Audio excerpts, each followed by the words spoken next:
अस्सलाम वालेकुम। हेलो मेरे फ्रेंड्स, आज हम ये बहुत खूबसूरत सा फ्लावर बनाएंगे।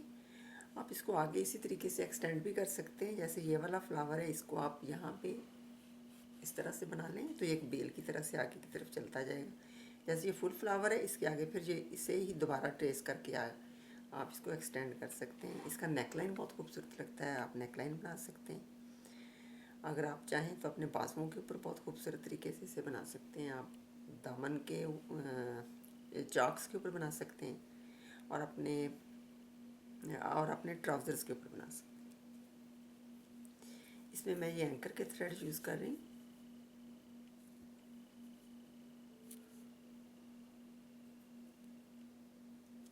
आपके पास जो भी इजीली अवेलेबल एम्ब्रॉयडरी थ्रेड्स हैं वो आप यूज़ कर सकते हैं।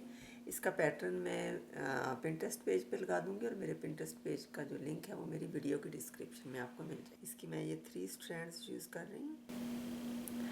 3 स्ट्रैंड्स यूज़ कर रही हूँ। आप इससे ये वाला जो मैं डिज़ाइन बनाऊँगी, आप इससे शिफॉन के ऊपर भी बहुत अच्छे तरीके से बना सकते हैं। अगर आपके पास शिफॉन या लॉन के कपड़े को भी बनाना चाह रहे हैं तो उसके ऊपर भी आप बना सकते हैं इसे।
देखिए ये कितना खूबसूरत सा फ्लावर बन गया है। इसे आप इसी तरीके से आगे तक एक्सटेंड कर सकते हैं। ये सेम कलर के साथ बना सकते हैं, लाइट एंड डार्क के साथ बना सकते हैं, कंट्रास्ट कलर यूज़ कर सकते हैं। आपको जो भी चाहें आप यहाँ पे धागे के शेड यूज़ कर सकते हैं। तो ये था हमारा आज का खूबसूरत सा स्टिच। होपफुली आप लोगों को बहुत पसंद आया होगा। प्लीज़ इसे फैमिली और फ्रेंड के साथ शेयर करें, मेरे चैनल को सब्सक्राइब करें और मेरे फेसबुक पेज को लाइक करें। Thank you.